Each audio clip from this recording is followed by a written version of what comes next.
Hello guys.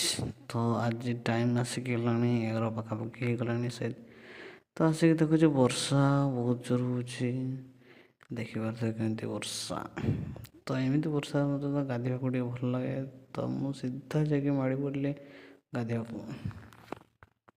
ବର୍ଷା ଦେଲେ ବହୁତ ବଢ଼ିଆ ଲାଗେ, ତ ଗାଧୋଇବା ପାଇଁ ଟିକେ ମଜା ଲାଗେ। ତ ଉପରୁ ପାଣି ପଡ଼ୁଥିଲା, ବର୍ଷା ଟିକେ କମିଯାଇଛି। ତ ମୁଁ ସିଧା ଛାତ ଉପରୁ ଯେଉଁ ପାଣି ଗୁଡ଼ା ପଡ଼ୁଥିଲା ସେଇଠାରେ ହିଁ ମୁଣ୍ଡକୁ ଧୋଇ ଦେଉଛି। ଦେଖିପାରୁଥିବେ ତ ଆଜି ତ ଏମିତି ସେମିତି କିଛି ଟ୍ରେଡ଼୍ ମିଳିଲାନି, ତ ଦେଖାଯାଉ।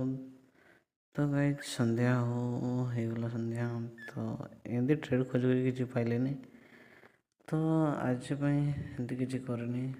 ତ କ'ଣ କରିବା ଆଉ। ତ ସେଥିପାଇଁ ଆଜି ଟିକେ ବହୁତ ଦୁଃଖ ଲାଗୁଛି। ତ ଏମିତି ଲସ୍ ହେଇଗଲା ଟିକେ ଭଲସେ ବହୁତ। ତ ରହିଲି, ଜୟ ଜଗନ୍ନାଥ।